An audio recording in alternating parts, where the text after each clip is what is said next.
እዚህ ቦታ ላይ እዚህ ታላቅ የኢትዮጵያ ስኬት ላይ ስንቀመጥ ከዚህ ታላቅ በላይ ያለውን ታላቁን ፈጣሪ ማንም ሰው ያስባል እና ምን እንበለው ለዚህ ያደረሰንን ፈጣሪ ምን ይባላል ነው ያው ሲፈጥረን በነፃ ሲሰጠን በነፃ ሲፈቅድልን በነፃ ስለሆነ ብዙ ይባል ነገር አይኖርም አመሰግናለሁ ከማለት በላይ ነገር ግን የዚህን ፕሮጀክት ጅማሮ ሂደትና አፈጻጸም ብቻ ሳይሆን የዚህን ከባቢ ተፈጥሮ ስታይ አንዳንዶች እንደሚሉት እግዚአብሔር እጁን ታጥቦ የሰራት ምድር የሚያስብል ደረጃ ውበት እና በነፃ የተሰጠ ብዙ ነገር ታይበታል። ለምሳሌ ይሄ ግድብ ይሄንን ቅርጽ ያዘው ተራሮቹ ኢንፎርም ስላላቸው ነው እንጂ ይሄኛው ተራራ ባይኖር ያኛው ተራራ ባይኖር መሃል ላይ የሚሰካ ሲሚንቶ አንጠፈጥፍም ነበር። ያ በራሱ ኔቸር ምን ያክል አዳልቶ አዘጋጅቶ ውሃውን ብቻ ሳይሆን የት ጋር እንደምናስቀረው ሁሉ አመቻችቶ ለሰጠን ያሳያል። ኩምሩክ ወርቅ ፋብሪካውን ስናይ ይሄኛው ወርቅ ፋብሪካ ካለበት በብዙ ስፋት ወደ ግራና ቀኝ የወርቅ ቤልት ነው። እዚህ ጋር እንደዚህ ያለ ወርቅ፣ እዚህ ጋር እንደዚህ ያለ ተራራ፣ እዚህ ጋር እንደዚህ ያለ የሚያጓራ ዘመን የሚሻገር ውሃ ደምሮ የፈጠረን የሰጠንን ፈጣሪ ምን ትለዋለህ?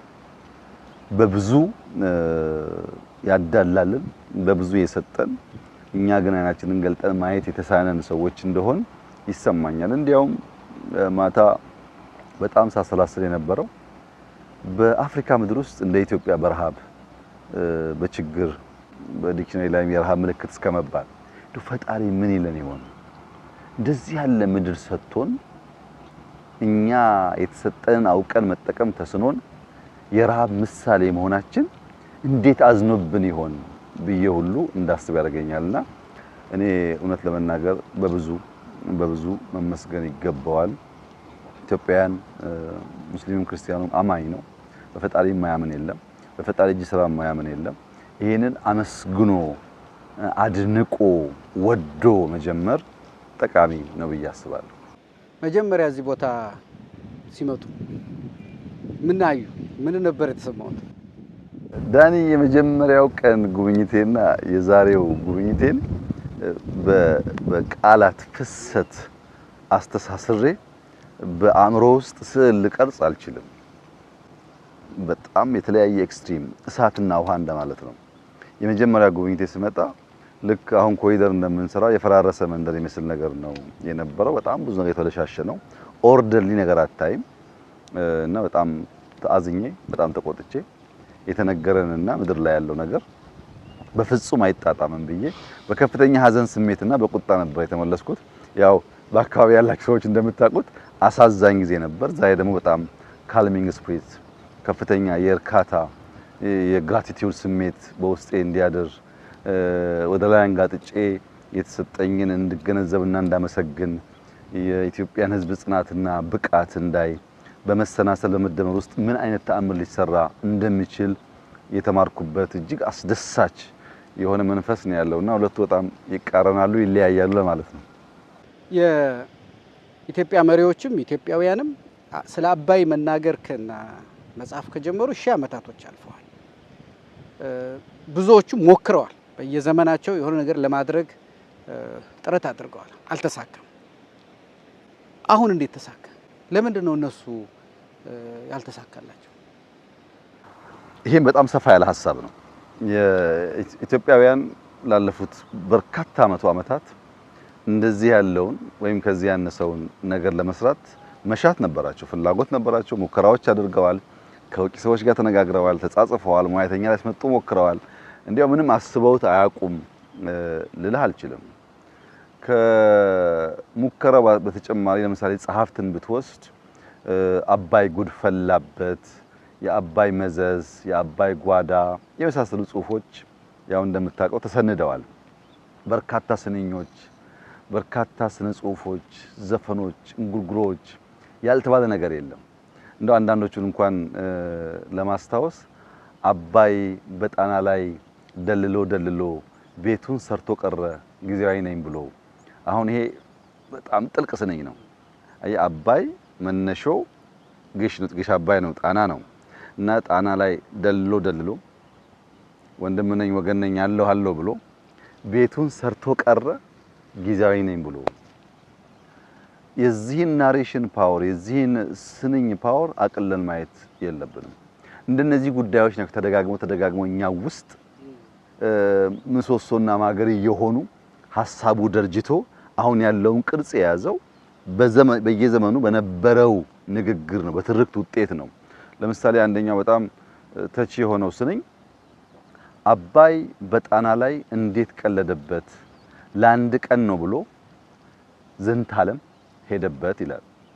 ይሄን ግጥምኛውን ብንቀይረው አባይ በጣና ላይ እንዴት ቀለደበት ለአንድ ቀን ነው ብሎ ጉባ ከተመበት ብንለው አሁን መሄዱ ቀርቶ ጉባ ከተመ ማለት ነው። እንደሄደ አልቀረም፣ የቦታ ለውጥ ነው ያደረገው። እነዚህ ስንኞች፣ አባባሎች፣ ዘፈኖች፣ ግጥሞች፣ ጽሁፎች አሁን ባለው ትውልድ ላይ የደረጃ ሐሳብ ስለ ጉዳዩ እንዲይዝ አድርገውታል። ያን ያልሆነበት የገንዘብ እጥረት፣ የቴክኒክ አቅም ውስንነት፣ የዓለም ጂኦፖለቲክሱ አለመመቸት ብዙ ምክንያት ሊነሳ ይችላል። አሁን ደግሞ የሆነበትን ስንመለከት አንደኛ ከጂኦፖለቲክስ ኩስመና ወደ ተሻለ ቁመና እየተሸጋገርን ያለንበት ጊዜ ነው። የነበረውን የጂኦፖለቲክስ ኩስመና አንቀበልም፣ ለኛ አይመጥነንም፣ ለቁጥራችን፣ ለስፋታችን፣ ለህዝባችን ታሪክ የሚበጅ አይደለም ብለን የተሻለ ቁመና በጂኦፖለቲክስ ለመያዝ እየሰራን ያለንበት ዘመን ነው። አጠቃላይ አሁን ብቻ ሳይሆን ወደፊት ወደ ኋላ ሄደን ማለት ነው። እነዚህ አስቻይ ጉዳዮች የዘመናት ህልም፣ የዘመናት ለቅሶ፣ የዘመናት እንጉርጉሮ ወደ ፍሬ ወደ ውጤት እንዲሄዱ ያስቻለ ነው ተብሎ ሊወሰድ ይችላል። የህዳሴ ግድብ የፕሮጀክት ሂደቱ ሲነሳ ሁሌ ሰውም ሌሎችም የሚያነሱት ነበረውን ውጣ ውረድ ነው፣ ፈተናው። ምን አይነት ፈተናዎች ነበር የታለፉት? ህዳሴ አንድም ቀን በተረጋጋ መንገድ ለማሰብ ለመስራት ኢፍትሃዊ ከሆነው ዓለም ፍትህ የሚጠብቀው የኢትዮጵያ ህዝብ በእጅጉ የተቀጣበት እና መሬት የተሞላበት ጊዜ የነበረው። የምታናግረው ሰው በሙሉ አንተን እንደ ሌባ፣ እንደ ጥፋተኛ፣ እንደ ወንጀለኛ ነው የሚያናግርህና አይገባህም ሚስጥሩ ምንድነው ችግሩ። እንደምታየው ውሃው እያጓራ ይሄዳል፣ አልተቋረጠም። ምንድነው ኢትዮጵያ ኃይል ብታመርት ሌላው ካልተጎዳ ያን ያክል ለምንድነው ጫናው የበዛው ብለህ እንድትተክዝ እንድታስብ የሚያደርጉ ጉዳዮች አሉ። እንደምታውቀው ሴኩሪቲ ካውንስል በተደጋጋሚ በዚህ ጉዳይ መክሯል።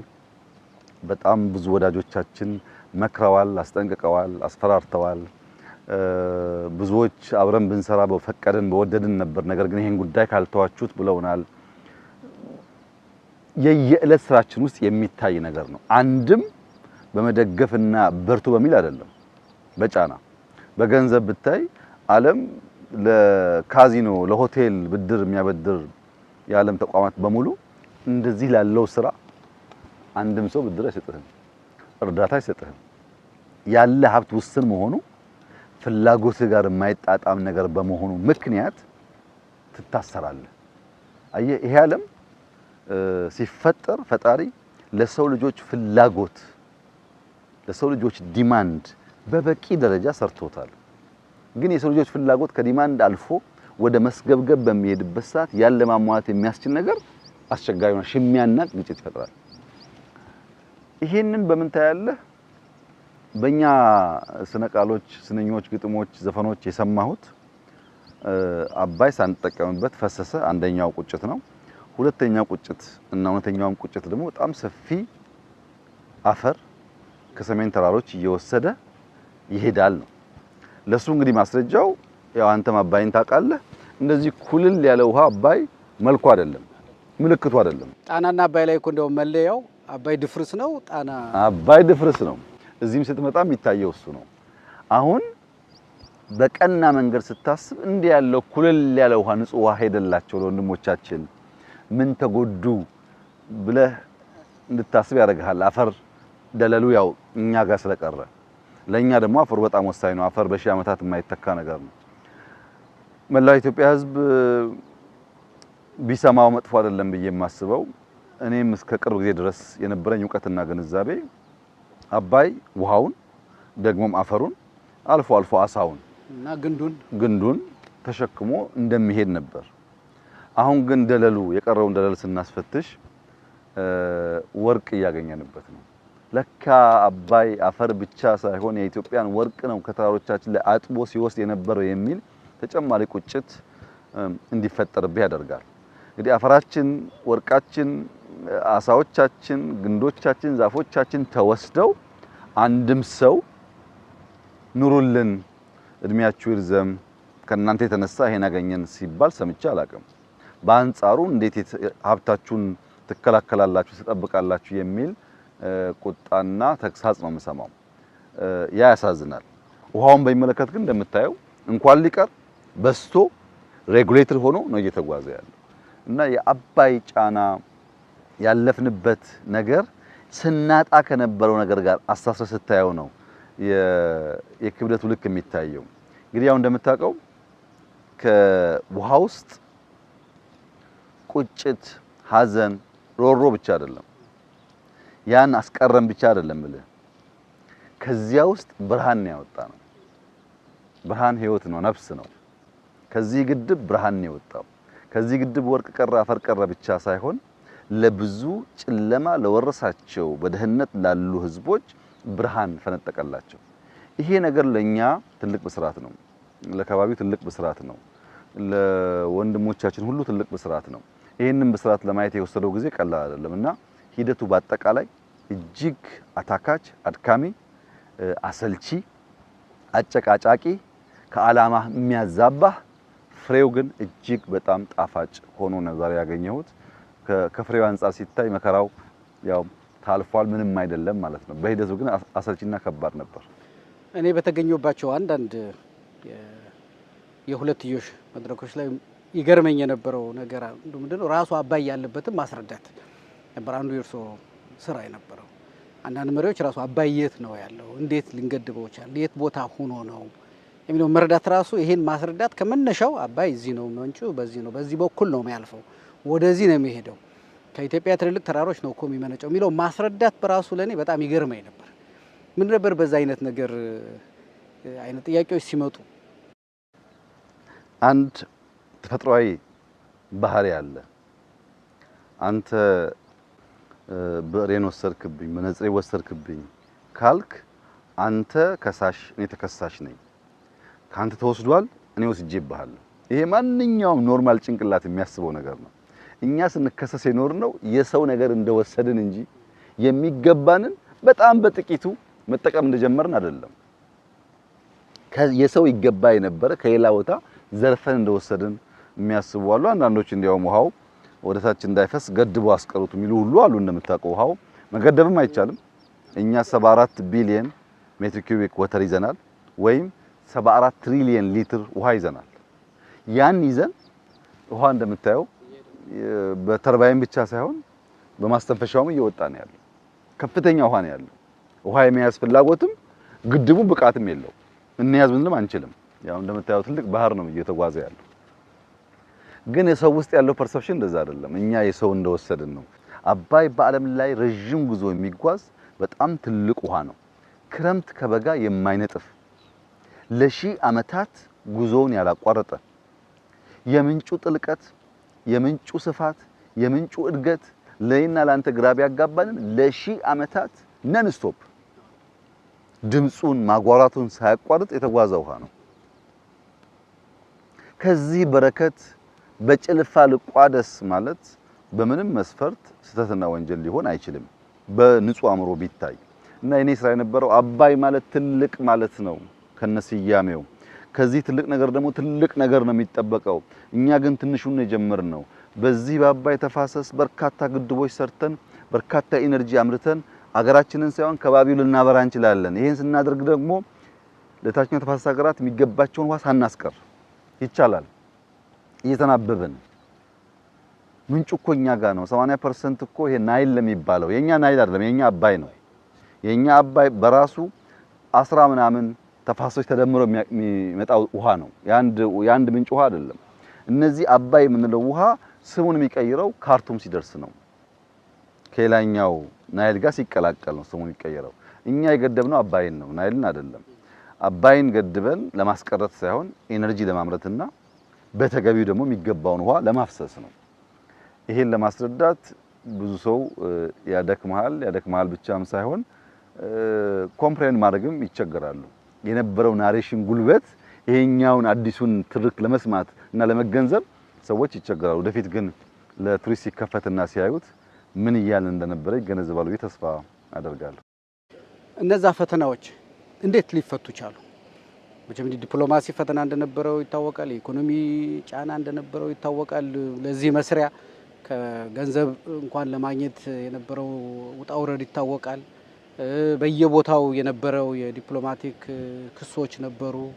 ራሱ እቃዎቹን እዚህ ማድረስ በራሱ ይሄ ደግሞ የመጨረሻዎቹ ስራዎች የተሰሩበት ኢትዮጵያ ፈተናዎችን በአንድ በኩል ፈተና እየተሻገረች በሌላ በኩል ስራዋን እየሰራች በጭራሽ አንቆምም በሚለው መርሆ ነው የሰራችውና እንዴት ሊታለፉ ቻሉ እነዚህ ፈተናዎች? በጣም በርካታ ፈተናዎች ነበረን። ጦርነት ነበር፣ ኮሮና ነበር። በኮሮና ጊዜ ብዙ ሀገራት ለቀው ሄደዋል። የአንበጣ መንጋ ነበር። ዓለም ላይ የሚፈጠሩ ቀውሶች በነዳጅም በብረትም በብዙ መንገድ እኛን አፌክት ያደርጋሉ። በሁቲ የተፈጠረው የቀይ ባህር ግጭት በራሱ ወደ ኢትዮጵያ የሚገቡ እቃዎች ላይ የሚወስደው የጊዜ መዘግየት አለ። መልከ ብዙ ነው ፈተናው እና የተወጣ ነው። ቀደም ሲል አንተ እንዳልከው በፈጣሪ እርዳታ ነው አንደኛው። ሁለተኛ የአቅምና የአቋም ድማሮ ነው። ኢትዮጵያውያን ሁልጊዜም የባዳና የባንዳ ትስስር ህልሞቻቸውን ሲያጨናግፍባቸው የቆየ ቢሆንም አሁን የመንቃት የማደግ ከዓለም ፍትህን የመጠበቅ ዝንባሌ እየቀነሰ ሲሄድ የአቋምና የአቅም ድማሮች እያደጉ መጥተዋል። ይሄ ፕሮጀክት ትዕምርታዊ ነው። ይሄ ፕሮጀክት ሲምቦሊክ ነው። ይሄ ፕሮጀክት ዝም ብሎ እንደማንኛውም ፕሮጀክት እንደማንኛውም ኢንቨስትመንት የሚታይ አይደለም። ለረጅም ጊዜ የነበረን በደል፣ ለረጅም ጊዜ የነበረን ጥፋት፣ ለረጅም ጊዜ የነበረን የደህንነት ቀንበር የሚሰብር የሚያስቀር የሚያስቆም አዲስ ምልከታና አዲስ ነገር እንድናይ የሚያደርገን ነው። መጨከን ይጠይቃል። ያው ሰዎች በቀለለ መንገድ ያለፍንበትን ፈተናና የተሰራውን ስራ መገንዘብ ከፈለጉ ኢትዮጵያና ካርቱምን ማየት ነው። ሱዳን ብቻ ሳይሆን ካርቱም ከ10 ሚሊዮን በላይ ሰዎች ይኖሩባት የነበረች ትልቅ ከተማ ናት። በተፈጠረው የእርስ በርስ ግጭት አሁን ድጋሚ ለመስራት በሚያስቸግር ደረጃ ፈርሳለች። ጦርነት እንኳን የተበላሸን ስራ እንኳን አዲስ ስራ ያለን ሀገር ያለን ከተማ የሚያፈርስ ነው። የሚዋጉ ሰዎች ደግሞ በአንድ እጅ እየተዋጉ በአንድ እጅ ልማት ማሰብ ይቸገራሉ።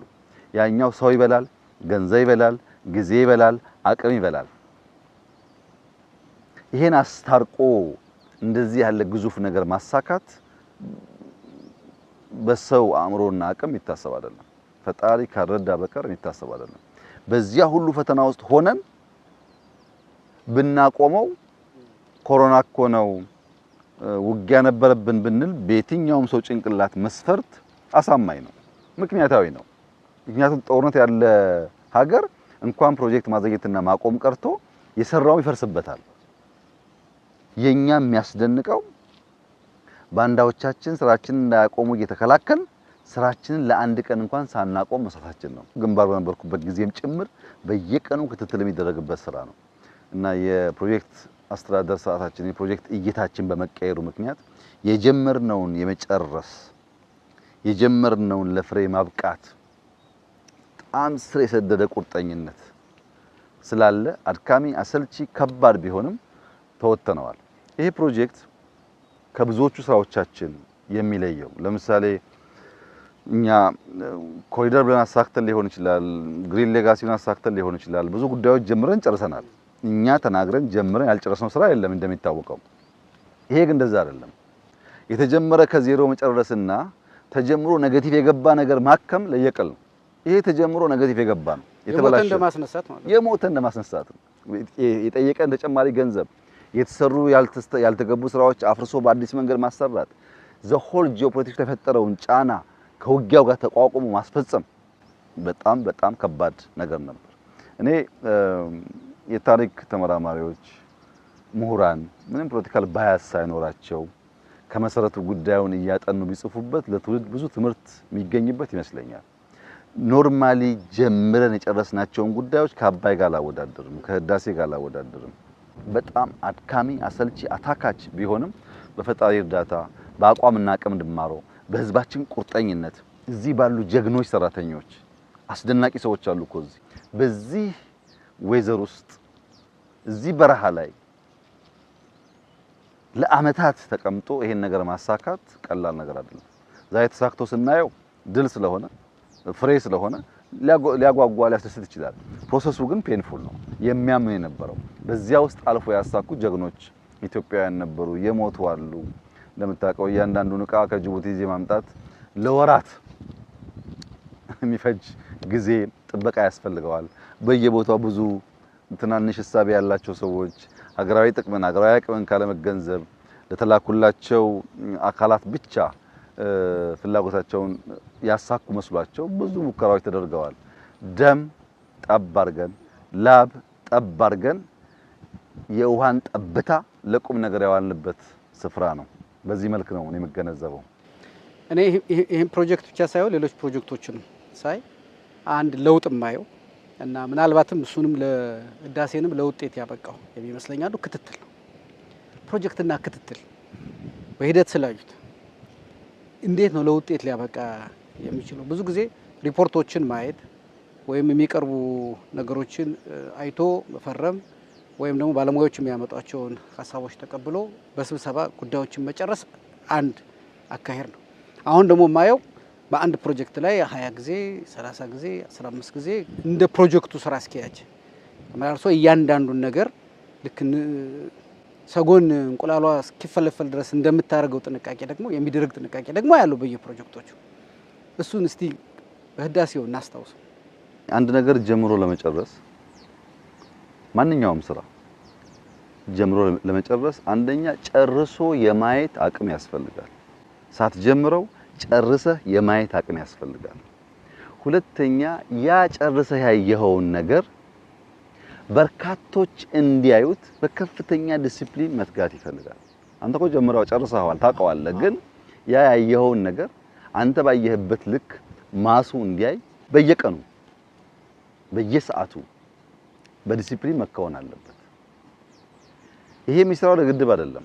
ለምሳሌ ጽሁፍ ላይ በጣም በርካታ ሰዎች እንዴት እንዲህ መጻፍ ይቻላል ብሎ ያስባሉ። አንተ ጸሐፊ ስለሆንክ ታውቀዋለህ። ዲሲፕሊን ነው። በየቀኑ አንዳንድ ፔጅ የጻፈ ሰው በአመት 365 ገጾች ይጽፋል። 5 ገጽ የጻፈ ሰው ደግሞ ከ1000 በላይ ይጽፋል ማለት ነው። ይሄ ግን ጊዜህን ሰዓትህን አውቀህ ከቀን ውስጥ ያ1 ሰዓት ያ2 ሰዓት ለዚህ ጉዳይ ነው የሚውለው ብለህ ካልሰራህ በቀር አንድ ሳምንት ሰርተህ አንድ ሳምንት ከተውክ፣ አንድ ወር ሰርተህ 2 ወር ከተውክ አይሳካም። አንድ በል ስፖርት ቀንሰህ የተስተካከለ ቁመና ለመያዝ በየቀኑ 30 ደቂቃ ትሁን 45 ደቂቃ ይሁን 1 ሰዓት ሳይቋረጥ የሚሰራ በዲሲፕሊን የሚከወን ነገር እንጂ አንድ ሳምንት በጣም ስለሰራን ለዘውትር የተስተካከለ ቁመና አይሰጠንም። ስፖርትም ይሁን መጽሐፍም ይሁን ማንበብም ይሁን ፕሮጀክትም ይሁን በዲሲፕሊን ክትትል ይፈልጋል። አይተህ የምታርመው የምታግዘው ነገርና ሰምተህ የምታግዘው ነገር ለየቅል ነው። አንደኛ የኛ የሪፖርት ስርዓት ኢንስቲትዩሽናል ዲኬ ስላለ የሲስተም ጋፕ ስላለ አክቹዋል ነገር አይነገርህም። አሁን ለምሳሌ እኔ ባለፉት 7 አመታት ህዳሴ ላይ ያጠፋሁትን ጊዜ የተመላለስኩባቸውን ጊዜዎችና ከዛ በፊት 7 አመታት የነበረውን ብታወዳደር አይገናኝም። በቃ ውጤቱ እሱ ነው። ተመጣለህ ታያለህ። የገንዘብም ይሁን ሌሎች ጉዳዮች ካሉ እያየህ ትወያያለህ። መጨመር መቀነስ አይቻልም። ያን እያገዝክ ስትሄድ ጉዳዩ ይፈታል። በሌላውም ስራ እንደዚህ ነው። ለምሳሌ አንዳንድ ቦታ አልቋል ትባላለህ። የሰው ሰዎች አልቋል ይሉሃል። ስትሄድ ግን እንኳን ሊያልቅ አልተጋመሰም። ማየት እንደምትችል እንደማትቀር እንደምትከታተል ሲያውቁ ሰዎች መዋሸት ያቆማሉ።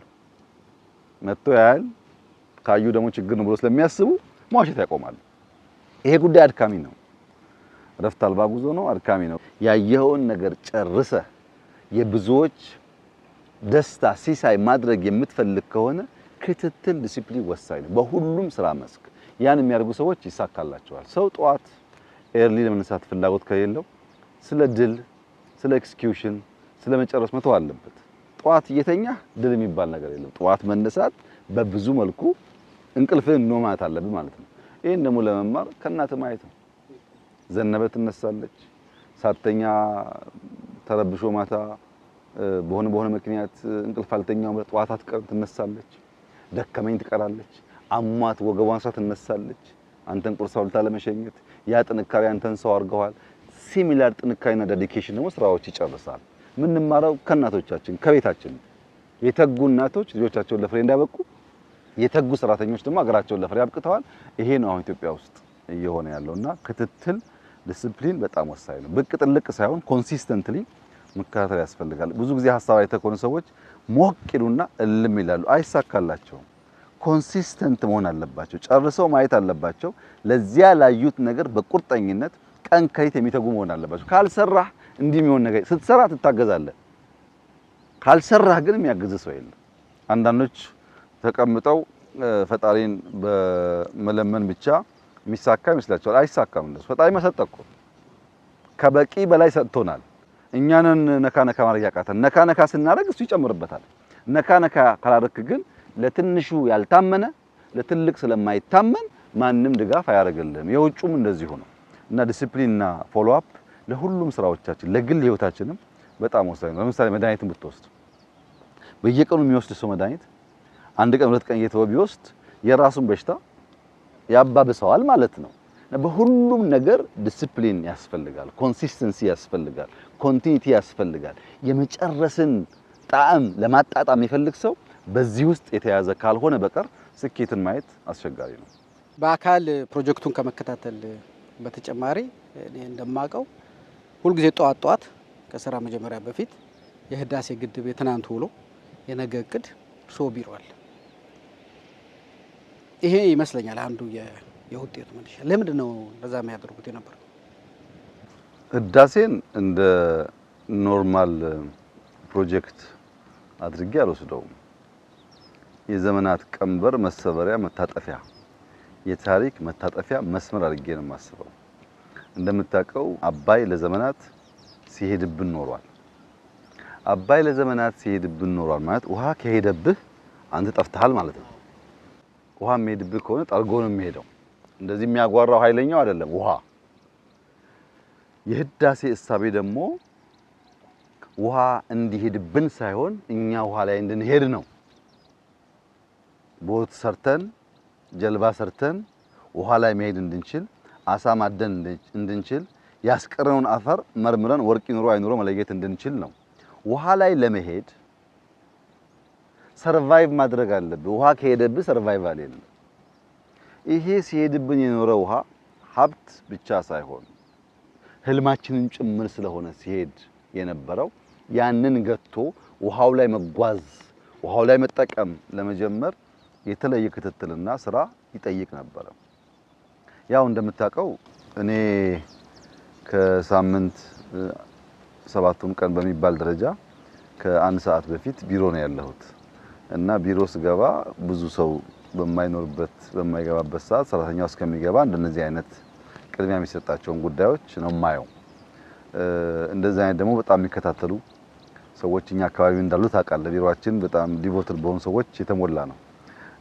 ለምሳሌ ፕራይም ሚኒስትር ኦፊስ አንድ ሰዓት በኢትዮጵያ ጠዋት የመጣ ሰው ልክ ሚድዴይ ላውታ እንዳለ ነገር ሊያስብ ይችላል። ጠዋት በጣም የደመቀ የስራ ቦታ ነው ያለው። ይሄ ብቻ ሳይሆን ዋና ስራዎች በቅደም ተከተል ይታያሉ። አባይን ጨርሶ የታሪክ ጥፋት ኢትዮጵያ ውስጥ ማረጋገጥ ግን የመጨረሻው ጸሎቴ የመጨረሻው ምኞቴ የነበረው። በተለይ እኔ በባህሬ ጫና ፈጥርበታለሁ ጫናዋለሁ ስትል ከውስጤ የማላቀው ኤነርጂ ይፈጠራል። በቀላሉ ሸብረክ አይደለም። እኔ የምመካው በራሴ አይደለም፣ የምመካው በፈጣሪዬ ነው።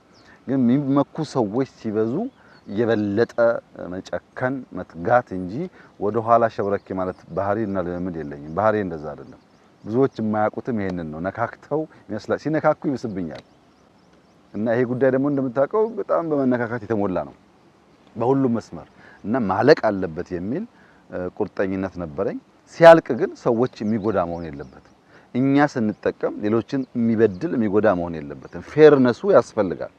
ፈጣሪ ሲጀመር አባይን ትልቁን የማይቆመውን ለዘመናት የፈሰሰውን አምኖ ለኢትዮጵያ የሰጠው ብዬ ማምነው እኔ ኢትዮጵያ ፌርሊ ጀስትን ሳታጓድል ትጠቀማለች ብሎ ሰምሃው አምኖብናል ብዬ ነው የማስበው። እኛ የኛን ማጉደላችን ራሱ ፍትህ ማዛባት ነው። የሰው ማስቀረታችንም ፍትህ ማዛባት ነው። የኛም በተገቢው ተጠቅመን ሌሎች የሚገባቸው ማድረግ ብንችል ግን ፍትህ ማለት እሱ ነው እና ያንን በጽኑ አምን ነበር። እንደምታየው መሄድ የሚገባው ፖርሽን በደንብ እንዲሄድ አሁን ባይዘይ ሱዳን ሄደህ ግድቦቹን ብትመለከት፣ ግብጽ ሄደህ ግድቦቹን ብትመለከት በቂ መረጃ ነው ያለን። በየቀኑ የግብጽ ውሃ ያለበትን ሌቭል እናጠናለን። ከበቂ በላይ ወይም ዘውትር ከሚያውቁት በላይ ውሃ አለ። አንድም ሊትር ውሃ አልቀነሰባቸውም። ወደፊትም እንዲቀንስ አንፈልግም። የነሱ ግድቦች ሙሉ መሆን አለባቸው። እነሱ ተስፈኛና ደስተኛ መሆን አለባቸው። ስጋት እንዲፈጠርባቸው አንፈልግም። ያ ማለት ግን ጥቅማችንን ኮምፕሮማይዝ አድርገን ሳይሆን እየተጠቀምን እንዲጠቀሙ እየተጠቀምን እንዳይጎዱ መስራት እንዳለብን በጽኑ ነው የማምነው። በዛው መንፈስ ነው የተሰራው። እንግዲህ ዛሬ ለፍሬ በቃው ለዛ ነው። በዚያ መንገድ ባንከታተለው ኖሮ በዚያ መንገድ ባንመራው ኖሮ አንድ ትራንስፎርመር ስንት ቶን እንደሆነ ታውቀዋለህ? አንድ ተርባይን ከጅቡቲ አምጥቶ እዚህ ማድረስ በራሱ ፕሮጀክት ነው፣ እንኳን ስራውን መስራት። ይሄን የሚያክል ትላልቅ ግዙፍ ማሽን ማለት ነው እና ከባድ ስራ ነው። ሰው ከጨከነ ከወሰነ ከተደመረ ከተጋ ያሳካል። ይሄም ለዚያ ጥሩ ምልክት እንደሆነ ነው የማስበው ነኝ። እኔ ከፕሮጀክቱ ለኤሌክትሪክ፣ ለአሳ፣ ለመዝናኛ የሚሰጣቸው ብዙ ጥቅሞች አሉት። ስለዚህ አንዱ ጥቅሞቹ ናቸው። አንዱ የሚታየኝ ምንድነው ምልክታዊ ትምህርታዊ ኢትዮጵያ ለብዙ ዘመናት አባይ ነበረ፣ ሲፈስ ነበረ፣ ስናንጎራጉርበት ነበረ። በቃ ምንም አላደረግንለትም፣ ፍላጎቱ ነበረ። ግን አሁን ይሄ ግድብ ከመመረቁ በፊት የነበረች ኢትዮጵያና ይሄ ግድብ ከመመረቁ በኋላ ያለች ኢትዮጵያ በቃ ይለያያሉ። የብዙ ሺህ ዓመታት ትውልድ ጥያቄ መልስ አገኘ፣ ችግር ተፈታ። ያውን በትልቁ አባይ ቅድም እንዳነሱት አባይ ትልቅ ስለሆነ ይሄ ምን አይነት መልእክት ነው ለትውልዱ የሚነግረው? ከዛሬ ጀምሮ ይሄ ግድብ በተሟላ ደረጃ አልቆ ስራ ከጀመረበት ከዛሬ ጀምሮ የኢትዮጵያ ጂኦፖለቲክስ ኩስመና ታሪክ አበቃ ማለት ነው። የኢትዮጵያ ጂኦፖለቲክስ ቁመና ተሻሻለ ማለት ነው፣ አደገ ማለት ነው። ይሄ የተሰመረበት ሀቅ ነው። በሁለት ሶስት ምክንያት ላስረዳ እችላለሁ። አንደኛው ለኢትዮጵያ ትልቁ መከራ፣ ትልቁ ችግር፣ ትልቁ ፈተና እስካሁን ባለፈችበት ዘመናት ሁሉ ትልቁ ፈተና አባይ ነው። ሌላው የአባይ ውላጅ ናቸው። ባንዳውም እዚህ የምትሰማው ተዋጉ፣ ተጣሉ፣ የሁሉ የአባይ ውላጅ ነው። ዋናው የኢትዮጵያ ችግር የችግሮች ሁሉ እናትና ባለቤት አባይ ነው የነበረው። ኢትዮጵያ የችግሮች ሁሉ ትልቁን ፈታች ማለት ትንንሾቹ ምንም ናቸው ማለት ነው። ለምሳሌ አባይ 1000 ዓመት አሁን የሚሰጠውን አገልግሎት እንዲሰጥ ማድረግ አልቻለም። ቀይ ባህር እኮ 30 ዓመት ነበርኛ እጅ ቀይ ባህር የዛሬ 30 ዓመት ነው። የትናንትና ታሪክ ነው። የተፈጠረው ስህተት ትናንትና ነው፣ ነገ ይታረማል። ብዙ ከባድ ነው። የሺህ ዓመት ነው።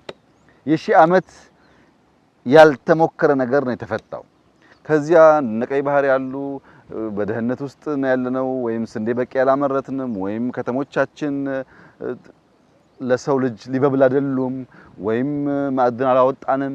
ይሄ ሁሉ ከዚያ ከአባይ ያነሰ ነገር ነው በሁለት ሶስት ምክንያት። አንደኛው አባይ ሲገደብ እንጎዳለን ብሎ የሚያስቡ ወንድሞቻችን ምንም እንደማይጎዱ ሲያዩት እንዲያው ዝም ብለን ነው ወይ ማለታቸው አይቀርም መቼም።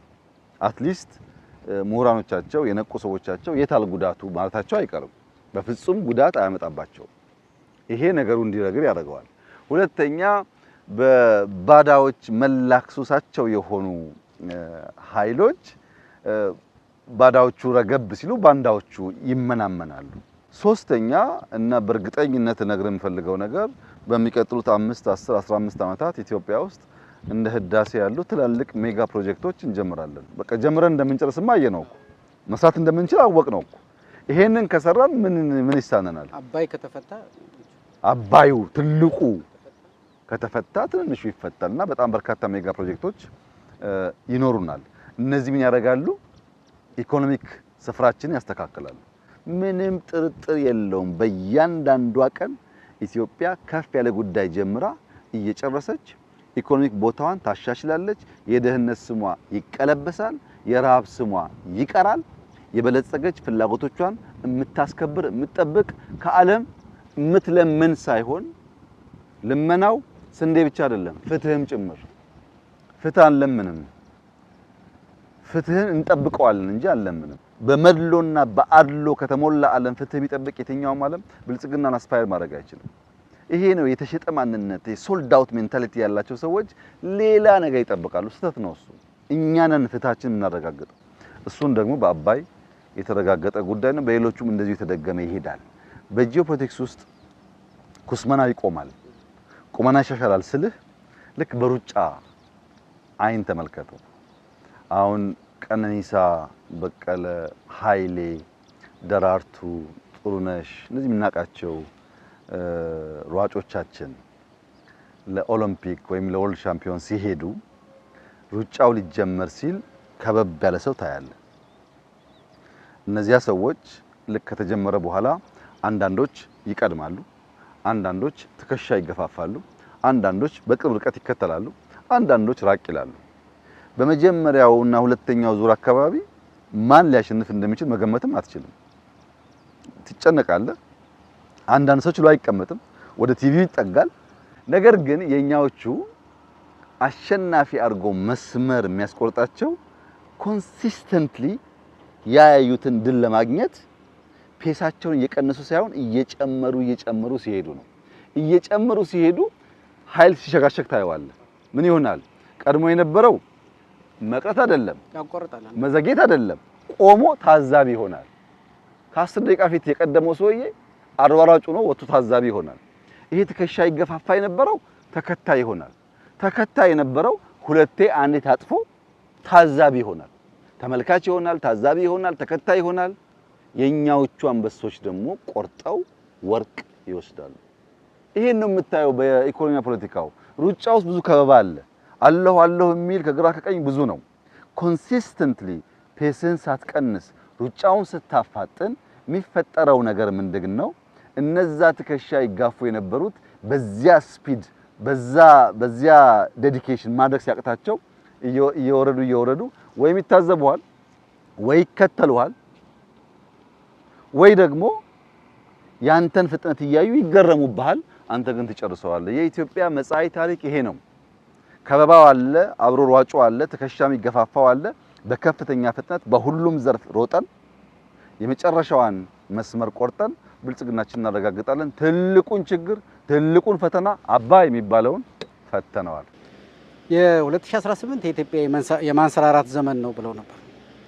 እንዲያውም የእሱ መገለጫ ከሚታይ ህልም ወደሚጨበጥ ብርሃን እዚህ ቦታ ሲመጡ እና ሲያዩት መጨረሻው ይሄ ንግግር ትዝ አላሉት?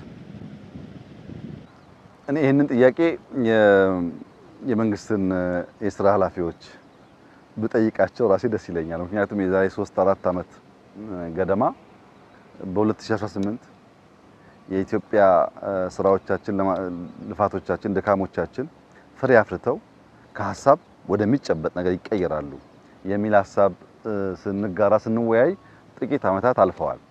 በዚያ ጊዜ ሆኖ ሲያዩት ምን እንደሚሉ አላቅም። ዘንድሮ ደግሞ የኢትዮጵያ የማንሰራራት ዓመት ይሆናል ብለን ነበር። የኢትዮጵያ የማንሰራራት ዓመት መሆኑን እኔና አንተ ሳንሆን ኢትዮጵያውያን ሳይሆኑ ዓለም ከአባይ ጋር የሚመሰክረውና የሚያየው ጉዳይ ነው። አንሰራርተናል። በቃ ኦልሬዲ በጂኦፖለቲክሳችን ተቀይሯል። አባይ ማለት እኮ ኢኮኖሚክ ፋይዳው ብቻ ሳይሆን በርካታ ፋይዳዎቹ ኢትዮጵያ ላላት ህልሞች በትልቁ ግብአት መሆን የሚችል ስለሆነ የማንሰራራት ዘመኑ በህዳሴ የማንሰራራት ዘመኑ በከተሞቻችን፣ በግብርናው፣ በቱሪዝሙ በነገራችን ላይ ዳኒ አምና 2024 እና ዘንድሮ የሐምሌና ነሐሴ ዳታ የዲያስፖራ ኢንፍሎ የውጭውን አለ የኛ ዲያስፖራዎች ኢንፍሎ ከ50% ላይ እኮ አድጓል። የአምናው ዳታና የአቻምናው ዳታና የዘንድሮ ዳታ የአንድ ሀገር ዳታ አይመስልም። በከፍተኛ ቁጥር አድጓል። ብዙ ሰው እየመጣ ነው ያለው። በዛ ልክ የሀብት ትራንዛክሽን አለ። እኛ በነጋዴ ጭንቅላት ስለማናስበው እንጂ እንቅስቃሴ ውስጥ የሀብት ፍሰቶች አሉ እና ቱሪስት እያደገ ነው ያለው። ለምን የሚታይ ነገር አለ። እኛ ከተማ መጥተህ በጣም በርካታ የሚታዩ ጉዳዮች አሉ። እርሻችን እየተቀየረ ነው ያለው። ግሪን ሌጋሲ ኢንቫይሮንመንታችን እየቀየረ ነው ያለው። ከተሞቻችን ግሪን እየሆኑ ነው ያሉት። ግድቦቻችን በሙሉ ጥም ብሎ ሞልተዋል እና ማንሰራራቱ የሚጨበጥ የሚዳሰስ የሚታይ ለኛ ይበልጥ ጉልበት የሚሰጠን ማየት ለተሳሙት ደግሞ መተው ሲያዩ አይናቸውን የሚገልጥ ይሆናል። እንግዲህ እኔ ምኞት ከሚቀጥለው ሳምንቱ የ15 ቀን በኋላ የህዳሴ ግድብ ለመላ ኢትዮጵያውያን ለጉብኝት ክፍት ይደረጋል። ኤርፖርቱ እንዳየኸው በመጠነኛ ተሰርቷል። የኢትዮጵያ አየር መንገድ ሊበር ይችላል። እዚህ ኪው 400 80 ሰው ይዞ ሊመጣ ይችላል። ያ ሰው መጥቶ ጎብኝቶ ከመቶ በላይ ቪላዎች ተዘጋጅተዋል።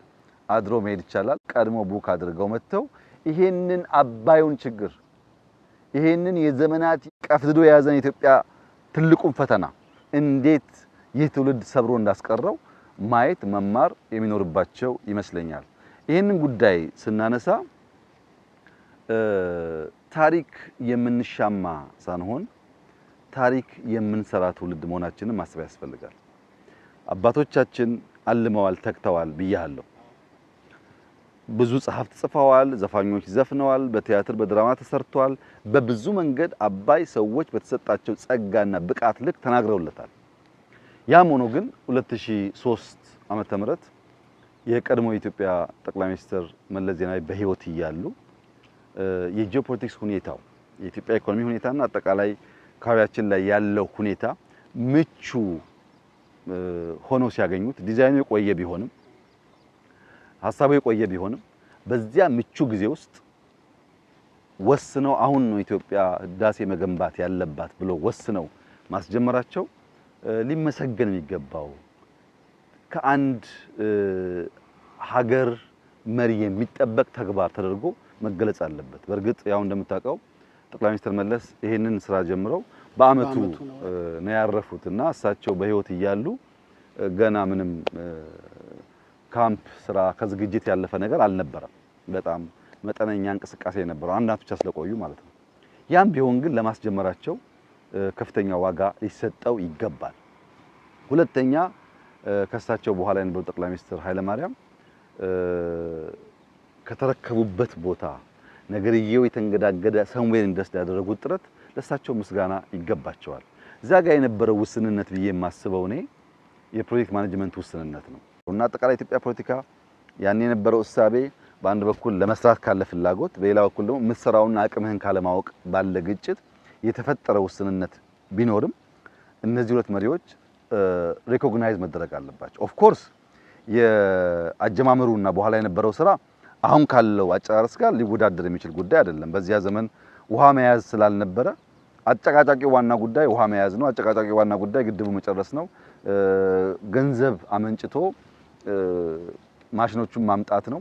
ግጭትና ውጊያ የበዛብን ከዛ በኋላ ነው። በጣም በርካታ ተፋላሚዎች ወጥተው ከሀገር ሰልጥነው ያስቸገሩን ከዛ በኋላ ነው። በፈተና ደረጃ ይወዳደራል ብዬ ሳይሆን ክሬዲቱ ግን በተገቢ መቀመጥ አለበት። ይሄ ማለት የኛም ዘመን ይሁን ከዛ ፊት የነበረው ዘመን የኢትዮጵያን ሕዝብ ሚና አይተካውም። ዋናው የዚህ ጉዳይ ባለቤት የኢትዮጵያ ሕዝብ ነው። ነገር ግን ያን ወስነው የመሩ ሰዎችን በየልኩ ሳይጋነንም ሳያንስም በተገቢ ምስጋና ይገባቸዋል ብዬ አስባለሁ። እንደዚሁም የሳሊኒ ኮንስትራክሽን ቤተሰቦችና ባለቤቶች ይገርሙኛል። ይሄ ሳሊኒ አሁን ያለው ፔትሮ ይባላል። የፔትሮ አባት ላለፉት 60 70 ዓመታት ኢትዮጵያ ውስጥ ሰርተዋል። ከቆቃ ጀምረው ያሉ ግድቦች ውስጥ የሰሩ ናቸው። በነገራችን ላይ እስካሁን የሰራናቸውን ግድቦች 100% ዲዛይን ያደረጉ እነሱ ናቸው። ካሁን በኋላ የምንሰራቸውን ከ10 ያነሱ ግድቦች ዲዛይን ያደረጉ እነሱ ናቸው። እነዚህ ኩባንያዎች በዝርያ ፔትሮ ጣሊያናዊ ነው። ነገር ግን 3 ወይ 2 ኢትዮጵያውያን እህቶች አሉት። አባቱ ከኢትዮጵያውያንም ወልደዋል እና በጣም እንደ ስራ እንደ ፕሮጀክት ብቻ ሳይሆን በባለቤትነት ስሜት ይሄንን ተአምር ከኛ ጋር የዚህ ታሪክ ባለቤት ለመሆን ችለዋል። ለፔትሮ ለቤተሰቦቹ አባቱን ጨምሮ ከፍተኛ ምስጋና ይገባቸዋል። በተጨማሪም አንዳንድ ሰራተኞች አሉ 14 ዓመት እዚህ የሰሩ ኮንቲኒየስሊ ሳይቋረጥ የቆዩ ሰዎች አሉ። የሚዲያ ሰዎች አሉ፣ አርቲስቶች አሉ፣ ምሁራን አሉ። ዲያስፖራው ፖለቲካው እንኳን እያስጠላው በህዳሴ ጉዳይ ግን በጣም በርካታ ሰው ገንዘብ እያዋጣ ይሰራ ነበር። አንዳንድ ሰዎች ደግሞ አሉ ከዚህ ቀደም ኢትዮጵያውያን አቴንሽን የማንሰጥበትን የአረብኛ ቋንቋ በደንብ እየተከታተሉ ልክ ደሞዝ እንደሚከፈለው ሰው እንኳን ደሞዝ ፕሮፐር ምስጋና ሳንሰጣቸው ሀገራቸውን ወደው የሀገራቸውን ህልምና ስኬት ተገንዝበው በሚያስደንቅ ሁኔታ አንድ 5፣ 6፣ 10 የሚጠጉ የኢትዮጵያውያን ወጣቶች ያደረጉት ፍልሚያ ከወታደሮቹ ፍልሚያ ላይ ይቻላል። የሀገር መከላከያ፣ የፖሊስ ሰራዊት ብዙ ኢትዮጵያውያን በከፍተኛ ደረጃ ምስጋናና ክብር የሚያሰጠው ስራ ሰርተዋል። ይሄን ከመሪዎቹ ጀምሮ በየደረጃ ያለውን በገንዘቡ፣ በእውቀቱ፣ በሐሳቡ፣ በጸሎቱ፣ በዘፈኑ፣ በግጥሙ፣ በክርክሩ እዚህ ደግሞ ፀሐዩን ችግሩን ተጋፍጠው በመስራቱ ለእያንዳንዱ ተገቢው ምስጋና መስጠት የሚያስፈልግ ይመስለኛል። በእርግጥ ከሳልኒ ውጪ ጂኢ ተሳትፏል። ቻይና 2-3 ኩባንያዎች ተሳትፈዋል። የውጭ ሀገር ዜጎች ተሳትፈዋል። ለነዚህ ሁሉ የኢትዮጵያ መንግስት የኢትዮጵያ ሕዝብ ምስጋና አለው። ጀምሮ የመጨረስ ጨርሶ ደግሞ ፍሬውን የወል የማድረግ ልምምዳችን እያደገ ከሄደ ለኛም ለመላ አፍሪካ በብዙ ትምህርት የሚሰጥ ስራ እንደሆነ ይሰማኛል። ወደ መጨረሻው ልምጣና ይሄ ህዳሴ ግድብ አንድ ትልቅ ሐይቅ ፈጥሯል። ብዙ ደሴቶችን ያቀፈ ሐይቅ ፈጥሯል። መንግስት የዚህን ሐይቅ ስያሜ ምን እንዲባል ወስኗል? በመጀመሪያ የህዳሴ ግድብ ላይ ያለው ሐይቅ በኢትዮጵያ ትልቁ ሐይቅ ነው። ከጣናም በብዙ የሚበልጥ ሐይቅ ነው። በአፍሪካም ከትላልቆቹ ሐይቆች ውስጥ አንዱ ነው። ከኢነርጂ በተጨማሪ ባለፉት 4-5 ዓመታት ያከማቸነው የውሃ መጠን በጣም ከፍተኛ ነው። 74 ትሪሊየን ሊትር ውሃን ያከማቸ ነው እና ይሄን የሚያክል ግዙፍ ሌክ አርቲፊሻል ሌክ ሰርተን ስም አልቦ አናደርገውም። ህዳሴ የግድቡ ስም ነው። ለምሳሌ በግብጽ ብትሄድ አስዋን ዳም ይባላል፣ ግን ሌኩ በመሪው ስም የተሰየመው ያኔ በሰራው መሪ ስም የተሰየመው።